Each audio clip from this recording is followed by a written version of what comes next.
itu sangat penting pada masa-masa ini. Firman Tuhan kepada kita supaya kita fokus pada Tuhan kita yang kasih-Nya dan kuasa-Nya tidak terbatas itu. Ya, pada masa-masa ini banyak orang tidak fokus, mungkin karena banyaknya persoalan, ya silih berganti. Tetapi hari ini kita diajak untuk apapun situasi yang terjadi, apapun kabar-kabar dari luar sana, tetap fokus pada Tuhan kita yang tidak terbatas. Fokus artinya itu tidak mendua hati, ya, melihat dengan jelas, memusatkan perhatian, tenaga, pikiran kita kepada satu sasaran yang jelas. Memiliki satu sasaran saja dalam hidup ini. Kalau saudara punya handphone, saudara ada kameranya, saudara memfoto sesuatu, harus jelas sasarannya supaya tidak buram fotonya. Jadi harus fokus.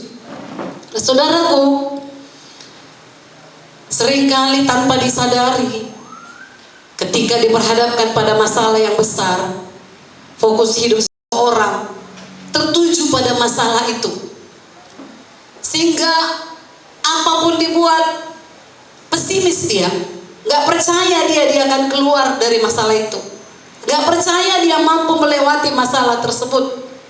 Mengapa hal itu bisa terjadi? Karena dia melihat masalah itu terlalu besar, masalah itu terlalu berat, lebih besar dari kekuatannya, lebih besar dari Tuhannya sendiri. Itu sangat-sangat membuat Tuhan kecewa tentunya, yang akhirnya bisa menyerah.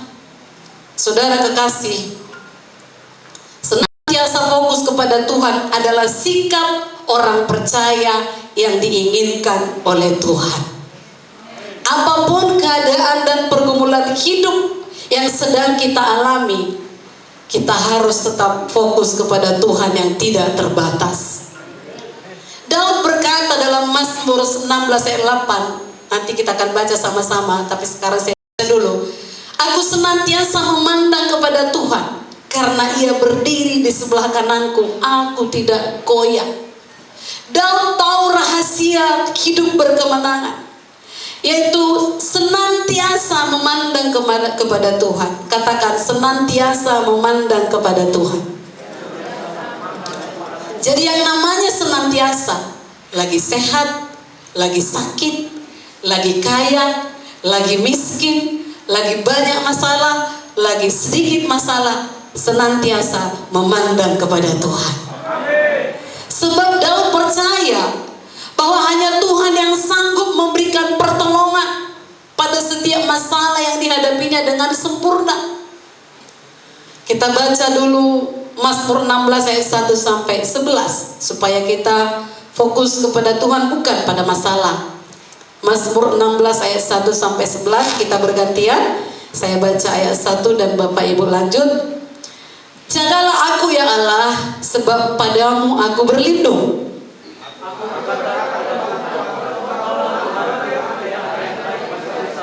Orang-orang kudus yang ada di tanah ini, merekalah orang mulia yang selalu menjadi kesukaanku. Aku tidak akan ikut mempersembahkan untuk pencurahan mereka dari darah, juga tidak akan menyebut-nyebut nama mereka di bibirku. Ya Tuhan, Engkaulah bagian warisanku dan pialaku. Engkau sendirilah yang meneguhkan bagian yang diundikan kepadaku. Alif mengubur jatuh. Ya, pilih pusakaku menenangkan hatiku. Aku memuji Tuhan yang telah memberi nasihat kepadaku. Ya, pada waktu malam hati nuraniku mengajari aku. Aku senantiasa memandang kepada Tuhan, karena Ia berdiri di sebelah kananku. Aku tidak goyah. Sebab itu hatiku bersukacita dan jiwaku bersorak-sorak, bahkan tubuhku akan diam dengan tentram. Sebab Engkau tidak menyerahkan aku ke dunia orang mati, dan tidak membiarkan orang kudusmu melihat kebinasaan. Bersama Engkau memberitahukan kepadaku jalan kehidupan. Di hadapanmu ada sukacita berlimpah-limpah. Di tangan kananmu ada nikmat senantiasa. Katakan amin. Nah, yang perlu kita perhatikan adalah jangan fokus pada masalah, tapi fokuslah kepada Tuhan kita. Yang pertama, fokus kepada Tuhan yang adalah tempat perlindungan kita. Dikatakan tadi, jagalah aku ya Allah. Katakan, jagalah aku ya Tuhan. Haleluya. Kemanapun Bapak Ibu Saudara rancang, jangan lupa perkataan ini, jaga ya aku Tuhan. Sama dengan deklarasi kita Mazmur 121, keluar masuk kita dijaga oleh Tuhan. Di sini kita tahu bahwa Daud berada dalam situasi yang membutuhkan penjagaan Tuhan. Dia memohon kepada Tuhan untuk melindunginya. Tempat perlindungan adalah tempat yang memberikan keamanan. Dalam perjanjian lama, kalau Bapak Ibu kita baca Alkitab kita, Tuhan memerintahkan bangsa Israel untuk membangun kota-kota perlindungan. Itu penting. Fungsinya untuk apa? Menjadi tempat yang aman. Dan selama seseorang tinggal di kota-kota perlindungan, tidak ada musuh yang bisa menyerang. Jadi terjaga aman. Kita semua membutuhkan perlindungan masa-masa ini, betul? Yaitu sesuatu yang dapat memberikan kita rasa aman dan tenang. Apalagi kita dengar situasi di satu negara saat ini. Kalau saudara lihat videonya mungkin sakit hati ini ya, merintih hati ini. Begitu gampangnya menembaki orang gitu. Ya, saya berdoa jangan sampai terjadi di negara kita. Saudaraku, kalau perlindungan kita bukan Tuhan, tempat itu tidak akan bertahan lama. Apapun yang kita buat perlindungan kita, tidak peduli berapa banyak uang dimiliki seseorang di rekening bank, itu bisa hilang dalam satu hari. Kalau ekonomi sudah kolaps, tak ada artinya itu. Tidak peduli betapa cantiknya seseorang atau betapa gantengnya seseorang, cepat atau lambat, itu akan memudar seiring waktu. Haleluya. Tidak peduli seberapa suksesnya seseorang, itu dapat hancur dalam satu malam. Hanya ada satu perlindungan yang tidak akan pernah berakhir. Itu sebabnya Daud melanjutkan dengan mengatakan, Engkaulah Tuhanku, tidak ada yang baik bagiku selain Engkau. Haleluya. Saudaraku, Daud kemudian melukiskan apa artinya untuk memiliki Tuhan sebagai perlindungan dalam kehidupan sehari-hari. Dalam ayat 3 dan 4 diterangkan, Daud mengatakan bahwa orang-orang yang membawa kesukaan adalah umat Allah, dan orang-orang yang membawa kesedihan adalah orang-orang yang mengejar Allah lain, yang tidak membuat Tuhan tempat perlindungannya. Ini berarti bahwa ada orang-orang yang membantu Daud untuk lebih mengasihi Tuhan, dan ada pula orang-orang yang mengalihkan perhatian Daud dari Tuhan. Kita pun begitu. Saudaraku, Daud lebih senang berada di sekitar orang-orang yang membantunya bertumbuh dalam Tuhan. Dia tidak suka orang-orang yang mengejar Allah lain, yang hanya memperbanyak kesedihan. Jadi orang yang mengasihi Tuhan akan senang berada dengan orang-orang yang mengasihi Tuhan juga. Haleluya. Bukan berarti kita tidak boleh berkawan dengan orang-orang berdosa di luar sana, tetapi bahwa kesenangan kita harus lebih banyak berada dengan mereka yang mengasihi Tuhan. Dan dengan itu kita kuat, maka orang-orang berdosa juga bisa kita bawa untuk mengasihi Tuhan. Itu yang pertama. Fokuslah kepada Tuhan, perlindungan kita. Dan yang kedua, fokuslah kepada Tuhan yang adalah warisan kita. Dikatakan ayat 5-6 tadi, ya Tuhan, Engkaulah bagian warisanku dan pialaku. Engkau sendirilah yang meneguhkan bagian yang diundikan kepadaku. Tali pengukur jatuh bagiku di tempat-tempat yang permai. Ya, milik pusakaku menyenangkan hatiku. Kita perlu memahami perjanjian lama untuk benar-benar memahami apa yang dikatakan Daud ini. Kalau sekarang ini tanah tentu diperjualbelikan, betul? Bahkan itu sebabnya selalu booming itu pengusaha ya, real estate namanya ya. Bisnis itu sangat-sangat booming. Udah terkenal kaya lah itu. Yang membangun ruko-ruko, perumahan-perumahan itu ya. Nah saudaraku, tetapi sangat berbeda dengan zaman dulu, zaman Alkitab ini. Tanah bukanlah sesuatu yang diperjualbelikan, tapi sesuatu yang diwarisi. Ketika Israel sudah berhasil masuk tanah perjanjian, Tuhan melalui hambanya membagi tanah dan memberikan setiap suku bagian mereka tersendiri.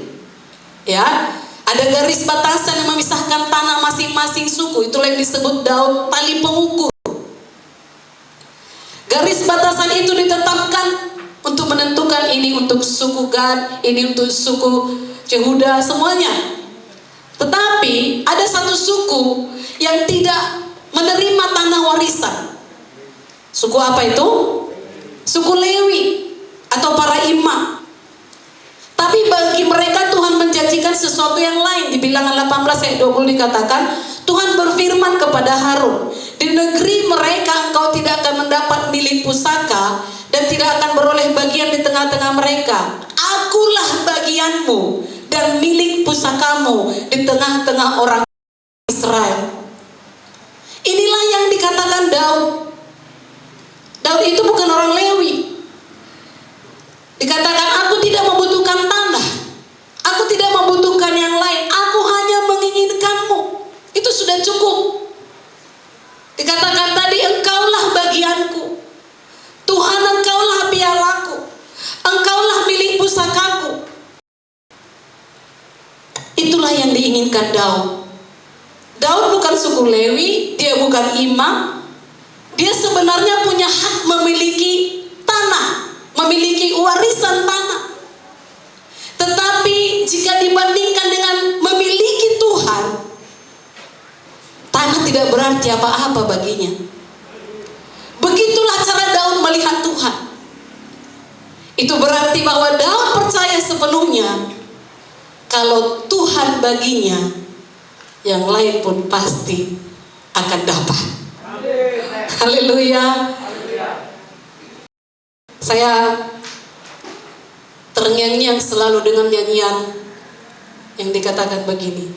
Oh Tuhan Yesus, kerinduan hatiku, mutiara termahal harta milikku, keindahanmu memudarkan dunia, di mataku engkau termulia.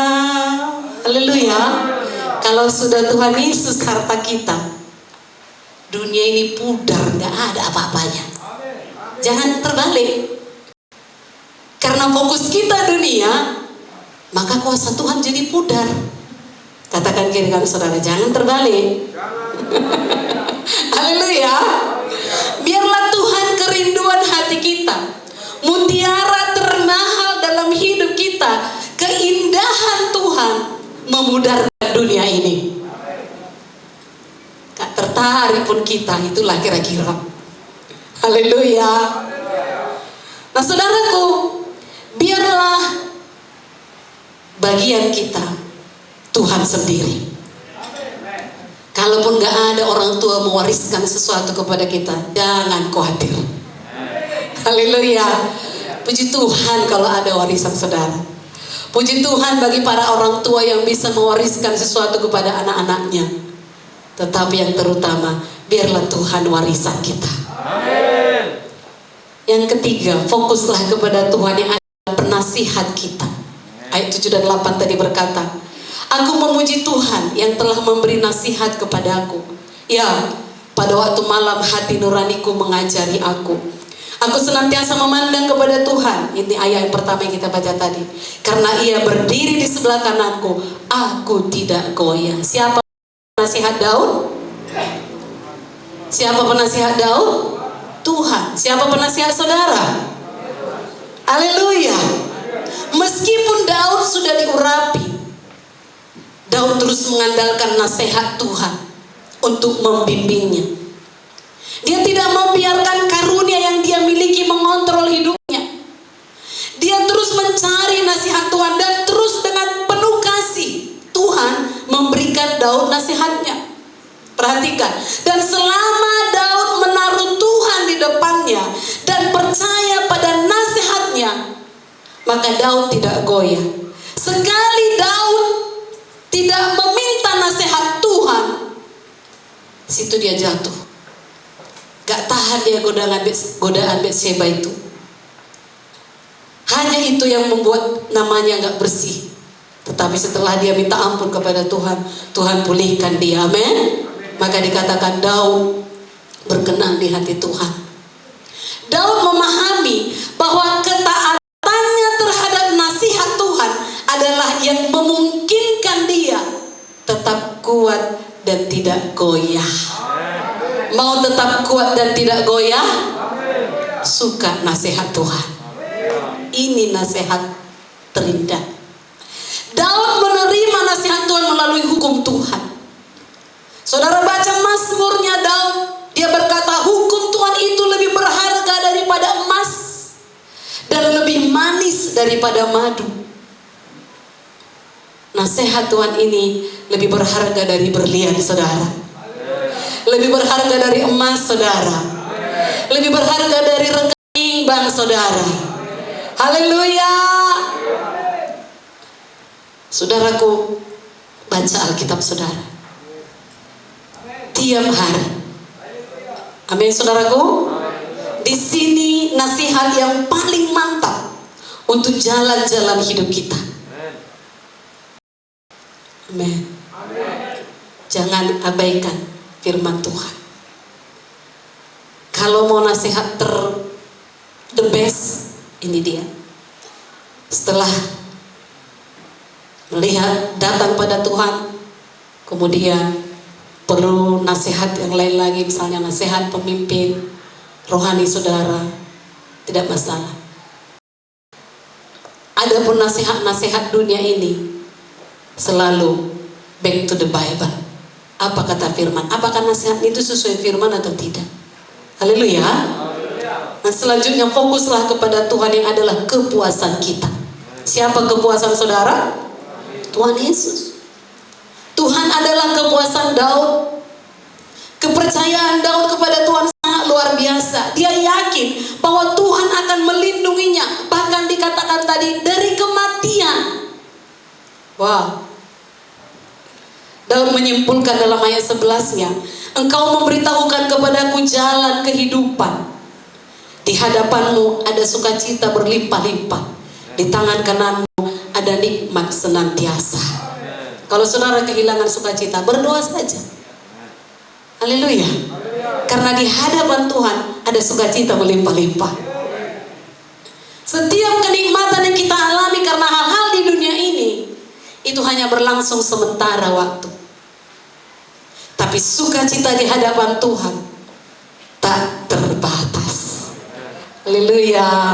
Suami bisa mengecewakan hatimu, sebaliknya istri juga bisa mengecewakan hatimu. Tapi engkau saat datang kepada Tuhan memuji Dia, menyanyi, berbahasa roh, menikmati Tuhan, itulah kepuasan yang tak terbatas. Haleluya. Jangan sampai gagal fokus, atau jangan sampai melenceng, jangan sampai menyimpang sedikit pun. Gagal fokus itu berarti hilang konsentrasi. Ya, tadinya kita sudah punya impian. Semalam di Muda Mudi saya sampaikan, semua orang pasti punya impian sukses, pasti punya impian berhasil. Tapi ada namanya distraksi, yaitu gangguan. Saudaraku, Kita harus fokus pada pertolongan Tuhan, apapun yang mengganggu kita. Tetapi terkadang berbagai pergumulan membuat kita gagal fokus. Kita sudah berharap mujizat Tuhan terjadi, namun sesuatu membuat kita gagal fokus. Akhirnya kita kehilangan kesempatan mengalami mujizat Tuhan. Saudaraku, kita harus menyadari bahwa selama kita hidup di dunia ini, kita diperhadapkan pada masalah. Amin. Karena dunia ini berada di bawah kuasa si jahat. Tertulis itu 1 Yohanes 5:19. Namun kita tidak perlu takut, karena kita punya Tuhan yang sanggup mengatasi setiap permasalahan kita dengan tuntas. Jika kita ingin mengalami kemenangan dalam setiap pergumulan hidup, jangan fokus pada besarnya masalah. Haleluya. Tapi arahkanlah pandangan kita kepada Tuhan yang besar, yang dapat memberikan kelepasan, yang dapat memberikan pertolongan, yang dapat memberikan kemenangan atas setiap pencobaan. Haleluya. Tadi di penyembahan mungkin saya pun kadang menyadarinya, menyanyikan ujilah aku Tuhan. Kadang bisa enggak ya? Maksudnya itu bukan berarti kita sudah hebat, enggak. Tapi itu ujilah aku, maksudnya lihat hatiku Tuhan, aku cinta kau. Haleluya. Lihat hatiku Tuhan, aku mengasihimu lebih dari apapun. Dan Tuhan tidak akan menguji lebih dari kekuatan kita. Nah, yang saya mau katakan adalah ada memang gangguan, ada distraksi. Tapi kalau mau sampai pada tujuan, atasi gangguan itu. Haleluya. Bayangkan seorang pemain bola, dia sudah ada di tengah-tengah permainan, tiba-tiba sakit perutnya, ya, mulas perutnya, ditinggalkannya lapangan itu dan lari ke toilet. Jadi menang? Enggak. Itu sebabnya semua mereka itu yang berani masuk ke lapangan itu sudah mempersiapkan segala sesuatunya. Haleluya. Fokus dia, harus masuk bola itu, harus gol. Di sana gawang, dia nggak akan pikirkan yang lain-lain.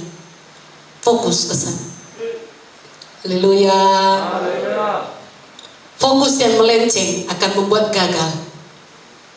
Baik dunia olahraga, dunia bisnis, dalam hal apapun sama, melayani pun begitu. Terutama menjalani perlombaan menuju kerajaan sorga. Jangan melenceng sedikit pun. Katakan kiri kanan saudara, jangan melenceng sedikit pun. Haleluya. Ibrani 12 ayat yang biasa saudara tahu, ayat 1 dan 2 berkata begini. Karena kita mempunyai banyak saksi bagaikan awan yang mengelilingi kita. Di sini pun kita sedang disaksikan. Marilah kita menanggalkan semua beban dan dosa yang begitu merintangi kita, dan berlomba dengan tekun dalam perlombaan yang diwajibkan bagi kita. Marilah kita melakukannya dengan mata yang tertuju kepada Yesus. Kepada siapa mata kita tertuju, saudaraku? Yang memimpin kita dalam iman dan yang membawa iman kita itu kepada kesempurnaan. Hanya Dia yang mampu. Yang dengan mengabaikan kehinaan tekun memikul salib ganti sukacita yang disediakan bagi Dia yang sekarang duduk di sebelah kanan tahta Allah. Ini merupakan ajakan bagi kita untuk memusatkan fokus kita kepada Yesus apapun situasi dunia ini. Haleluya. Karena Yesus begitu mengasihi kita, Dia rela mengorbankan dirinya sendiri untuk memberikan keselamatan kepada kita. Dan Dia sendirilah yang akan memimpin kita dalam iman dan akan membawa kita kepada kesempurnaan dengan kekuatan kita. Dan kalau Kalau kita melenceng sedikit, gak akan mampu. Kita harus terus fokus, amin? Lurus. Melakukan segala yang telah digariskan pada kita. Jangan melenceng sedikit pun. Ulangan 5 ayat 32 berkata begini, maka lakukanlah semuanya itu dengan setia, seperti yang diperintahkan kepadamu oleh Tuhan Allahmu. Janganlah menyimpang ke kanan atau ke kiri. Janganlah menyimpang ke kanan atau ini artinya kita harus memastikan bahwa kita tetap berada pada jalur, memandang dengan fokus yang jelas kepada Tuhan. Haleluya. Ini juga berarti jika kita masih mudah terseret ke kiri atau ke kanan, itu dengan dosa-dosa dunia ini, dengan godaan-godaan dunia ini, atau mudah bergeser ke arah sesuatu kenikmatan yang ditawarkan oleh dunia, ini saatnya bagi kita kembali ke jalur yang benar. Kalau agak melenceng sedikit, tata lagi hatimu, tata hidupmu, agar memiliki gaya hidup fokus pada kerajaan sorga dalam segenap aspek hidup. Haleluya. Minta pertolongan Roh Kudus, karena sedikit saja melenceng kena. Saudaraku, fokus yang salah akan mengarahkan kita kepada akhir yang salah. Hari ini marilah kita sama-sama memastikan, katakan ke kanan saudara, pastikan apakah engkau masih pada jalur. Haleluya. Hari ini mari kita pastikan apakah kita masih berada pada jalur yang tepat, dengan mengarahkan mata kita tertuju pada Yesus. Haleluya. Paulus dengan tegas berkata dalam Filipi 3:13-14, kita baca bersama-sama. Filipi 3:13 dan 14. 1, 2, 3. Saudara-saudara, aku sendiri tidak menganggap bahwa aku telah menangkapnya, tetapi ini yang kulakukan. Aku melupakan apa yang telah di belakangku dan mengarahkan diri kepada apa yang di hadapanku, dan berlari-lari kepada tujuan untuk memperoleh hadiah, yaitu panggilan surgawi dari Allah dalam Kristus Yesus. Inilah bentuk fokus yang harus kita contoh. Jangan menoleh ke belakang. Haleluya. Yesus sendiri berkata dalam Lukas 9:62, setiap orang yang siap untuk membaca tapi menoleh ke belakang tidak layak untuk kerajaan Allah. Amin. Jangan menoleh lagi ke belakang. Apakah kebahagiaan yang ada di belakang, apakah dosa yang ada di belakang, apakah kejahatan yang ada di belakang, jangan menoleh lagi. Fokuslah kepada arah yang benar. Amin. Seperti saya katakan di awal tadi, ya, banyak orang kehilangan fokus ketika masalah silih berganti dalam hidupnya, apalagi di masa pandemi seperti ini. Saudaraku, mereka tidak lagi fokus pada Tuhan, tapi kepada situasi yang dialaminya. Takut, khawatir, resah, membuatnya gagal fokus, sehingga mulai bingung, hilang iman, hilang pengharapan. Katakan kiri kananmu, jangan sampai gagal fokus. Jangan terpaku pada masalah. Haleluya. Jangan terpaku pada badai apapun yang menimpa. Saudaraku, karena kalau kita fokuskan kepada masalah itu, perhatian kita itu akan semakin melemahkan kita, dan fatalnya bisa membuat kita tenggelam dalam masalah itu. Fokus sepenuhnya pada tujuan, yaitu surga yang kekal. Haleluya. Jangan melenceng ke kiri atau ke kanan. Lepaskan segala beban yang memberatkan. Itu dalam Ibrani tadi. beban dosa. Sedikit aja ada sakit di hati, lepaskan. Gak mau aku ini menghalangi aku masuk surga. Gak mau aku ini menghalangi aku berdoa. Haleluya. Lepaskan segala beban dan dosa. Amin. Saudaraku, sedikit saja khawatir, langsung bertobat. Tobat aku ini Tuhan, khawatir aku. Percayakan hidup kita kepada Tuhan. Sekali lagi, jangan fokus pada masalah, tapi fokus pada Tuhan, karena Tuhan jauh lebih besar dari masalah yang kita hadapi.